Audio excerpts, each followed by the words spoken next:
Now on Nightside, Hurricane Ian is weakening across Florida. We'll show you the latest video and why the storm is already making history. Well, the rain is moving in for a cool, wet Thursday in your first alert forecast. And a plane crash on the west side that could have ended much worse. You're watching 4 News Now Nightside. Well, things are cooling down and you should plan for rain as the kids head to the bus stop tomorrow morning. Thanks for staying up with us. I'm Kirsten O'Connor. And I'm Aaron Luna. Quite a difference from just yesterday when we had record high temperatures.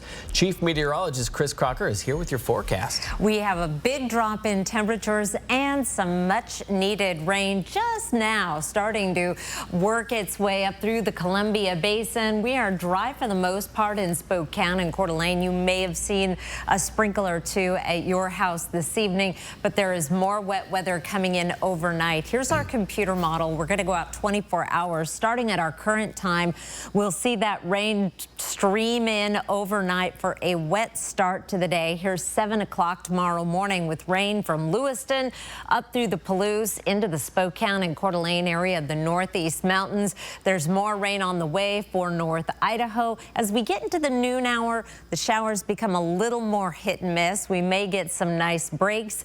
Showers, though, continue through the evening, particularly in North Idaho, with another round coming in late tomorrow night. We'll keep the chance of showers in Spokane and Coeur d'Alene going through Friday morning before we dry off more significantly. Temperatures right now are in the 50s and 60s. Our highs today were nowhere near record, but we were in the 70s and 80s around the region. Not tomorrow. How about a high of 62 degrees with a chance of rain throughout the day? The best chance of the more steady rain will be in the morning.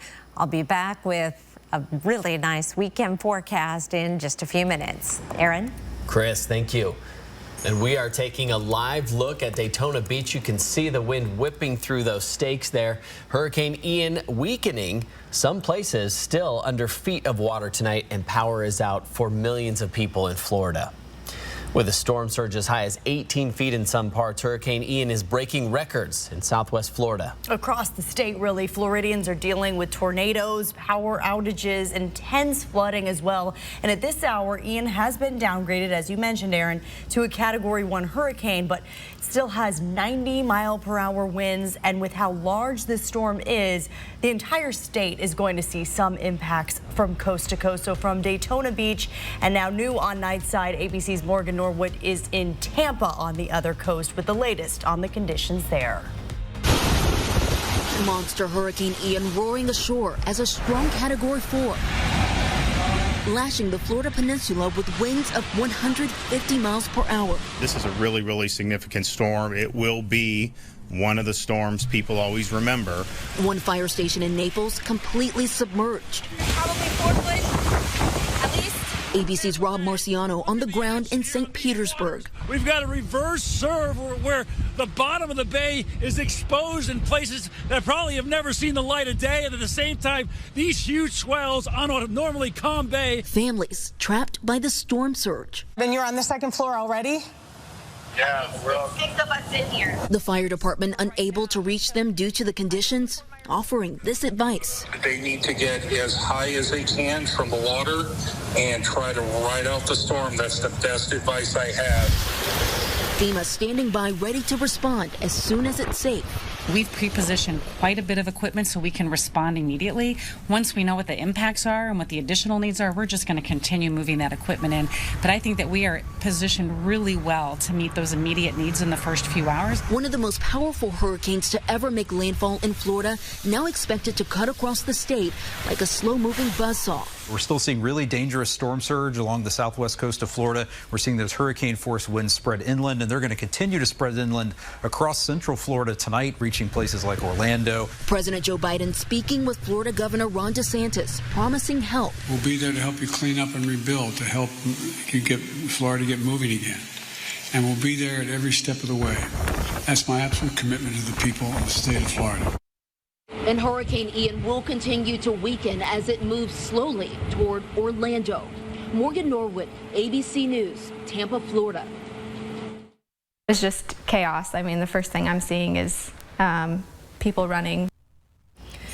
Well, this Spokane Valley mom is still trying to process how a football game ended in a frenzy to save a 7th grader. The Central Valley School District says a middle schooler is recovering tonight. He was knocked unconscious during a football game yesterday. What people did before first responders arrived could have saved his life. Ariana Walker's son is on the same team as the injured player. She's still trying to process what she saw and how things could have been much worse. Even before the fire department arrived, several people tried to help and performed CPR on the boy. When crews did arrive, the fire department says he was breathing on his own. They were all together praying, crying, and so I remember seeing that and seeing how scared my son was for his friend. Paramedics say the first few minutes in a cardiac arrest are crucial. Performing CPR and having an AED nearby can save lives. The district says since this incident, it's evaluating to see if it needs to add more AEDs or place them in different locations around the school. School districts across Washington are asking for more time to figure out how to spend billions of dollars in federal education relief. So far, K-12 schools have spent half of the $2.6 billion in combined relief, largely intended to help schools navigate immediate coronavirus-related challenges. They say the 2025 deadline risks cutting off key student support projects addressing lost academic progress, mental health services, and school air quality. Many of you have teenagers, but are they ready to be independent if they decide to go off to college or live on their own after they turn 18? Spokane Public Schools is now trying to make sure that they are. The district is now teaching kids to be money smart, how to file taxes and apply for their first credit card. It's part of an advisory period for these students. They get some extra time to start planning for their futures, whether that's college or maybe it's something else after graduation. The school district says they listen to student input after they express they'd like to learn more than just basic academic curriculum. Our kids are amazing. They're incredibly articulate, and they're more aware than ever regarding what the world has in store for them, and they're more aware than ever of the types of skills they might need, and they're advocating for themselves that we teach them those skills. Parents play an important role in teaching teens everyday skills like budgeting. School district officials recommends parent asks their teens for the invitation to the School Links app, where students take job assessments, make post-high school goals, and research career and college options. Tonight, the Spokane Public Schools Board is entering the conversation about gun safety. SPS says student and gun safety has turned into a hot topic in recent years. The board is discussing ways to promote community awareness to help keep guns away from children. SPS says no one particular incident has them discussing this topic, but locally and nationally, there's a concern over student safety. SPS says this also goes for health and physical safety. They know families are interested in these specific topics, and the board is looking at the right way and the methods and strategies to share information with families. The superintendent says its role as a public school district is to provide the facts for families. Part of building a really strong and safe and well-informed community, and we know as a public school system we have a role to play in making sure our families are well-informed.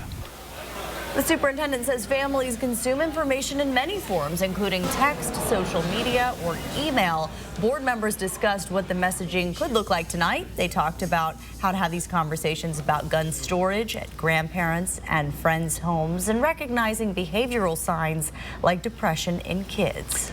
Spokane County Sheriff Ozzie Knezovich agreed to extend his deadline to clear Camp Hope.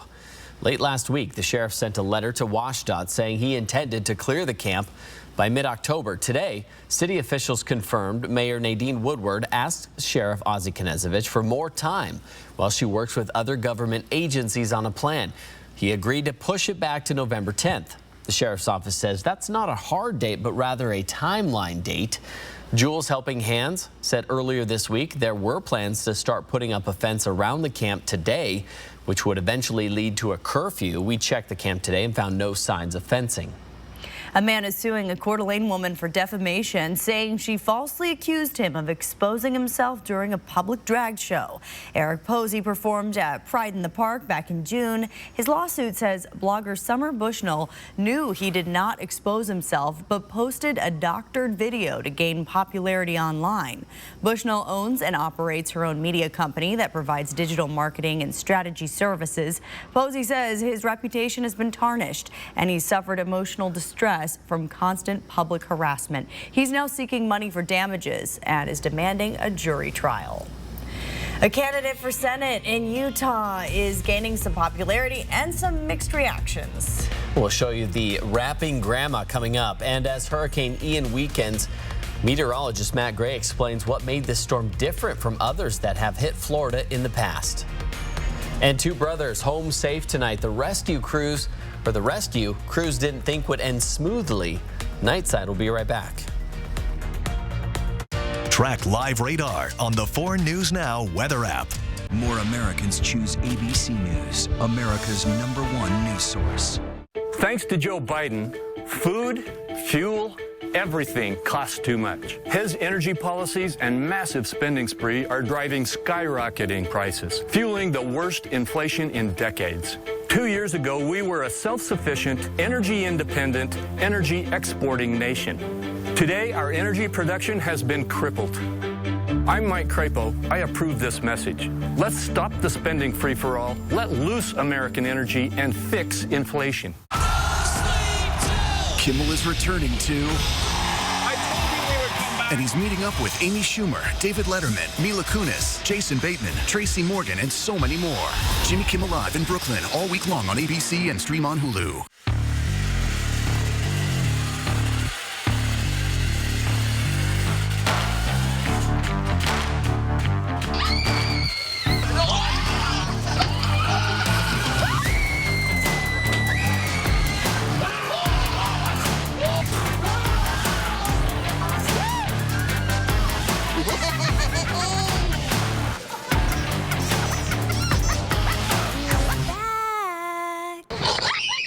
My son's name was Carson.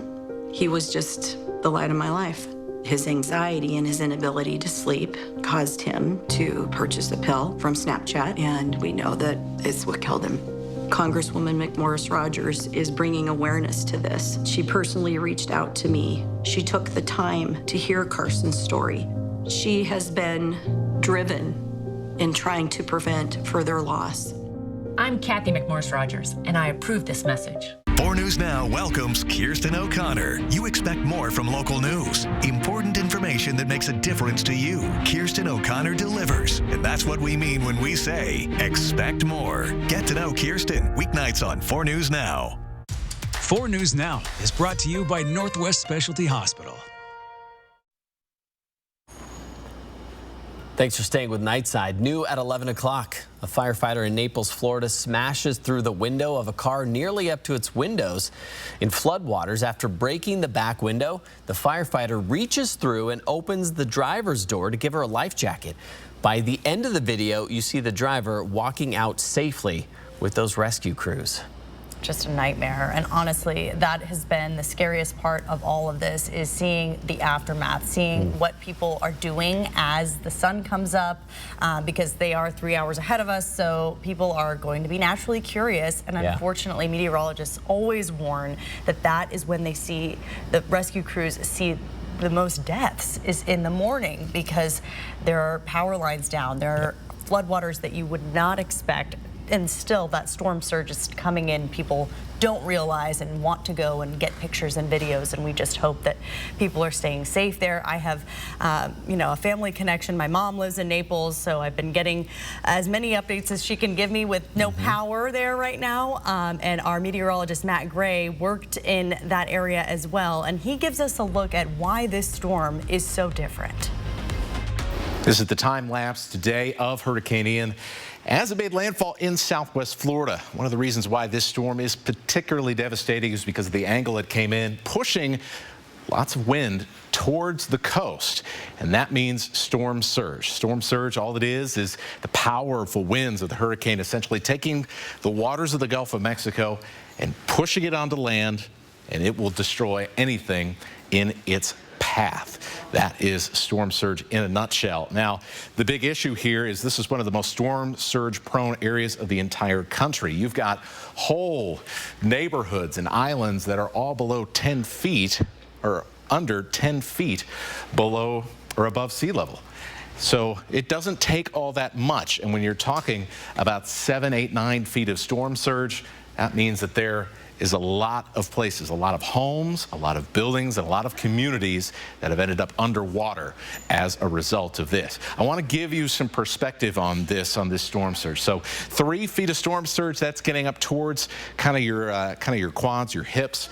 As you get into the 6 feet of storm surge, well, I'm 5'10" on a good day. And so you can see here that now we're getting into where whole first floors of buildings are completely flooded. What we have seen in some areas, though, is more than 8 feet of storm surge. That is above our screen and getting kind of close to the ceiling here of the top of our studio, where we're talking about 10, 11, 12 feet. That much water can go a long way from the shoreline, and that's why you have block after block after block of these communities in Southwest Florida that are underwater tonight, and that will take a long time to become normal again. Well, to get more weather information like that from Matt, you can subscribe to the Brainstorm newsletter on KXLY.com. Every week, he keeps you informed about the weather and the science behind it. Hurricane Ian is also having an impact on college football games. Several games scheduled to be played in the southern part of the U.S. this week have been moved or just adjusted for safety concerns and to avoid the impacts of Ian. Kickoff for the University of Florida versus Eastern Washington University will now take place Sunday at noon instead of Saturday. After a tough defeat last weekend, Washington State head coach Jake Dickert said his team proved they were still a good football team. Yeah, and this Saturday they'll have a chance to get their first Pac-12 win and stay in the hunt. But as Alex Crescenti tells us, they'll have to get by a Cal team that has given them fits in the past tonight in sports. It is homecoming week on the Palouse, and for Washington State, they're going to be looking to get back to what's made them so successful this season, putting pressure on opposing quarterbacks, and on the flip side, continuing to progress in the passing game, really stretching the field, as both are going to be required to overcome a 3-1 Cal team. Well, I would think the biggest thing is we got to be better with a four-man pass rush, right? I think some of those numbers are a lot of them off of pressure, and obviously a lot of different people getting those sacks, which is a good thing coming from different angles. But our four-man pass rush has got to be better, and we got to be able to make sure those guys are affecting the passer a lot more. And I don't know, it's just being consistent. It's just being consistent. Those are two good offensive lines you face with Wisconsin and Oregon, and I still think we're pretty good up front, and we got to go prove it. I think we're playing hard and playing as a unit, as one. I think when you get down to the goal line, everyone's got to do their job, and even if it isn't like the big play or no superhero stuff, just line up and do your job. I think we're doing that really well this first couple drives. And the one thing that's been frustrating about this group when you turn the tape on is a bunch of times we're playing with 9 or 10 guys, and it's one guy making a mistake, and the whole team and the whole offense is paying for it in that regard. So we got to be better at just being more consistent, and every guy on the field, all 11, doing their job and being able to make routine plays. And I think once the routine plays happen, we put drives together and we end up moving the football pretty good. In the team's win down in Berkeley last season, the defense was able to accumulate 4 sacks on the day, so you figure if they're able to do the same or even more this weekend, there's a good chance they could come away with the win. Reporting in Pullman, I'm Alex Crescenti, 4 News Now Sports. Rain moving in tonight, 52 degrees for an overnight low. Not much of a warm up tomorrow, a high of 62 with rain showers. The best chance of wet weather will be in the morning, but then we'll see hit and miss showers right on through the day. In fact, here's a look at our rain chances for Thursday. 7 o'clock, a 60% chance, and then we'll keep at least a chance of rain right on through the evening and into tomorrow night. We could even have some lingering showers on Friday. Here's a big picture of what is happening. Area of low pressure will be working its way across the region. We'll have showers wrapping around that area of low pressure through at least Friday morning, and then high pressure begins building in for the weekend, and some pretty amazing things happening as we get into Saturday and Sunday. Friday will be our transition day with a fair amount of clouds, still a little bit cool, but hopefully we'll get some good rain out of this system. We certainly need it, not only at our fires, but just in general, because it has been so dry. Overnight lows tonight will be in the 40s and 50s, actually running just a little above average. Tomorrow's highs, not the case at all. We do find some warmer weather further away from that area of low pressure, some 70s, but once you get into extreme eastern Washington and North Idaho, highs only in the 50s. In Sandpoint, St. Mary's, and Kellogg, 60 for a high tomorrow. In Coeur d'Alene, where you're going to see more rain than just down the road in Spokane, 62 tomorrow in Spokane. Here's a look at your planning forecast. After those showers, we dry out for the most part on Friday. Again, still the possibility of some morning showers lingering. And there's the weekend. Mid-70s and sunshine. And we're going to be up in the upper 70s, almost 80 degrees next week, staying dry through the middle of next week. Overnight lows well above freezing. We'll be in the 40s and 50s. Well, I had a fantastic time at 4 News Now 5 and 6 o'clock out, well, with the Freeman cheerleaders for part of the time at our big Coats for Kids kickoff. We were out at the Safeway on 32nd in Spokane Valley. That is just one. All Safeways and Albertsons around the entire inland Northwest are collecting Coats for Kids. Now, our Coats for Kids kickoff was today. We officially begin collecting coats rather on October 1st, and it goes all the way through the 31st. You can drop coats off at any Albertsons or Safeway. And thank you so much. The Freeman cheerleaders were there. We got about $3,000 of cash, lots of brand new coats, and we aren't even officially underway. So it was a great kickoff, Aaron. What a great start to that. Thank you so much, Chris. Small plane, big mountain. That's what two brothers say happened when they landed in this situation in Snohomish County. The crew say rescue missions with small planes, especially in crashes, don't usually end well, but these brothers were pretty lucky. The brothers took off Sunday for Snohomish, but had problems with their Cessna. They crash landed into trees off the ground, never actually making contact with the ground. Evaluated them, determined that we wanted to hoist them from right where they were. They were pretty spent. Well, both were airlifted back to safety. Rescue crews say they weren't expecting to see them in good condition. The NTSB is looking into the official cause of that crash. And this video is wild. The woman was actually inside that police car when a train crashed right into it. That 20-year-old woman had 9 broken ribs and several other broken bones. She was being detained for an alleged road rage incident. And tonight, she's suing Colorado police since they parked their cruiser on active train tracks. When police take someone, we call it into custody. It's your charge to make sure that they're safe, and they failed. The Colorado Bureau of Investigation tells ABC News it is looking into the actions of police. One officer is now on administrative leave. Well, still ahead on Nightside, a rapping grandma running for Senate. Her rap that's getting mixed reaction next. We'll be right back. Download the 4 News Now app today. Thanks to Joe Biden, food, fuel, everything costs too much. His energy policies and massive spending spree are driving skyrocketing prices, fueling the worst inflation in decades. 2 years ago, we were a self-sufficient, energy-independent, energy-exporting nation. Today, our energy production has been crippled. I'm Mike Crapo. I approve this message. Let's stop the spending free-for-all, let loose American energy, and fix inflation. Some people say the metaverse will only be virtual. But one day, this farmer will use augmented reality to help ensure the best yield. Urban planners will model traffic solutions to help decrease commute times. Exploring a spacecraft in a museum is one thing. But one day, the metaverse will help students learn about the rings of Saturn. The metaverse may be virtual, but the impact will be real. When I was 18, I really wanted to go to college and I wanted to study art, but I didn't know how to go about it.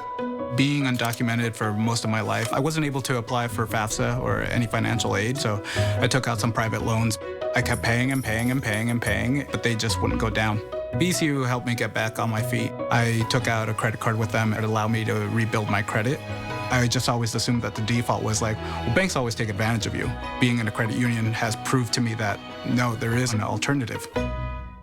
My husband has diabetes. Even with health insurance, we're having a hard time affording our medications. Thankfully, we have Patty Murray fighting for us in the U.S. Senate. She kept at it till Congress finally lowered the cost of prescription drugs. And capped insulin for seniors at $35 a month. Now we'll save thousands every year. We know when Patty is back in the other Washington. She is working for us. I'm Patty Murray, and I approve this message. 4 News Now is brought to you by Foothills Mazda. Oh, it's Wildlife Wednesday, thank goodness. And it's big on moose this week. We're getting a lot of great moose pictures. My personal favorite animal, and Marty Stowe found these moose in love. We've got a moose and his companion that she spotted out and about. Jerry Rawls found this downy woodpecker. Such cool birds, and a great shot from Jerry. I love this spot, this photo from Jerry Kaiser of a doe. She thinks she's hiding, but those gigantic ears are giving her away, even though she is deep in the wheat. Those skills would have come in handy for this kokanee salmon who's going for a ride with a hungry osprey. I swear the kokanee are gigantic this year. They seem extra big. That means their osprey are probably going to be extra big. And wow, here's an amazing shot from Mark Vogt. We do not get many mountain lion photos because they are elusive. This shot, Mark says this mountain lion was a little surprised to see a reflection. There's another mountain lion there. Just another spectacular round of Wildlife Wednesday photos. Just to update you one more time, we do get an update at 11 o'clock on the hurricane. It is still a Category 1 storm with 75-mile-per-hour sustained winds, as you heard earlier, on track to pass by Orlando, back out into the ocean, and possibly then into South Carolina as a tropical storm. Kirsten? Thanks for that update, Chris. Oregon Zoo is celebrating autumn with animals. Just like Wildlife Wednesday, the zoo recently shared this video on social media showing the otters, the red pandas, that's Aaron's favorite. That's my favorite, I love them. Elephants, and a whole lot more having a ball, playing with the pumpkins. And the workers dropped off fall's favorite fruit at several of the habitats in the zoo. I just want to see them eat it. I think they want to play with it. I was surprised to see that gator going for it. They play with a lot of things. They play with their food before they eat it. We'll be right back. Stream 4 News Now on your TV for free with the KXLY Plus app. 4 News Now is brought to you by Andy's Heating and Cooling. What happened to Sherry Papini? Sherry Papini. Now, newly released, her call for help. Please. Video inside the interrogation room. I didn't do anything wrong. You're not telling the truth. And her dramatic police interview. This is very weird for me, because I know that you know everything. But what don't you know? There's still one piece of this crazy puzzle. What are the chances? The 2020 event special, Friday night at 9/8 Central on ABC. The Inland Empire 6. 6 local Honda dealerships dedicated to putting your Keister in a Honda. And your Keister will thank you for it because it'll be riding in comfort, style, and America's most fuel-efficient full-line automaker. And that can save your Keister at the gas pumps. Not to mention every Honda is packed with high-tech safety features that keep all your little Keisters safe and happy. See your local Honda dealer today. Honda gets the Inland Northwest. It says here, United Healthcare has America's most chosen Medicare plans and local Medicare plan experts. They'll even find you a plan with good dental coverage. How do you know? Scott, my local Medicare plan expert. He helped me find the right plan. With benefits including prescription, drug, vision, and dental coverage, our Washington team is ready to help you find a Medicare plan that meets your needs and budget. Talk to a local Medicare plan expert today at 1-888-SHOP-UHC. These doors are closed because it's too dangerous to ask employees to work here anymore. Think about that. For decades, Patty Murray has spearheaded reckless policies that lead to shortages, inflation, and so much crime that you can't even get a cup of coffee from the hometown shop on Capitol Hill, even if you could still afford it. 30 years in the Senate, and this is what she has to show for it? If she won't do the job, I will. I'm Tiffany Smiley, and I approve this message.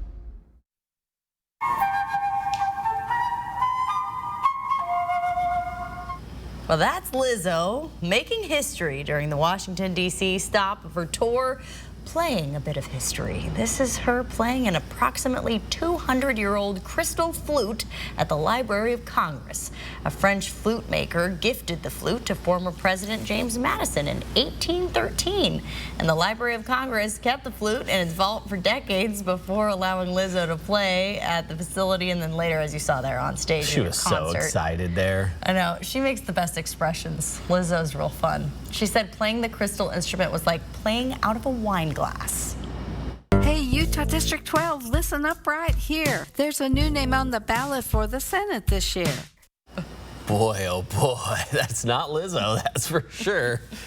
This woman is 80 years old, a mother of 9, a grandmother of 35, and I'm going to say loosely a rapper. Linda Paulson is vying for the Senate seat in Utah, and she rapped her new ad campaign. She said her youngest daughter, Brenda, wrote the words to the song as an 80th birthday gift.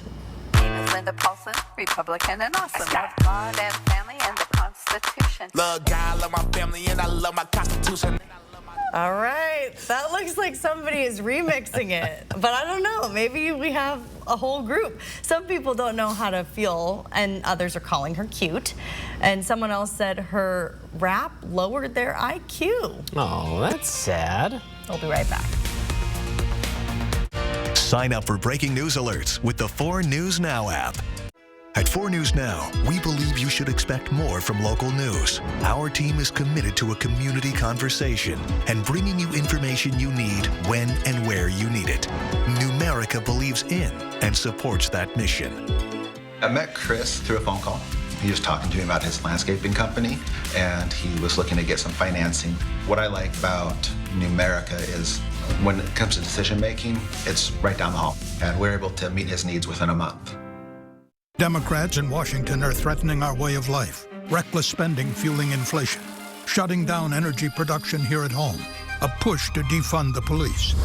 Kathy McMorris Rogers is fighting every day to stop them and protect Eastern Washington. Cutting spending to curb inflation. Unleashing American energy production. And making sure law enforcement has the resources they need. Kathy McMorris Rogers, our voice. I'm Kathy McMorris Rogers, and I approve this message.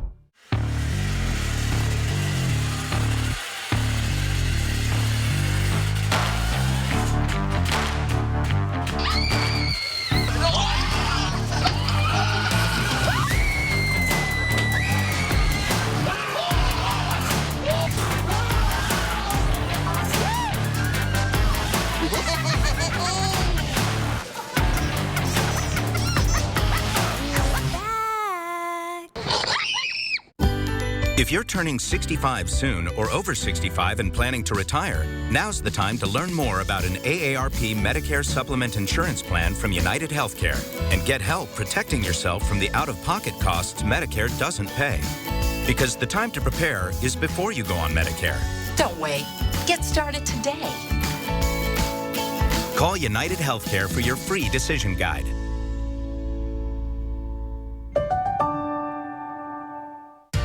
See breaking news in your area or have a story idea? Contact 4 News Now.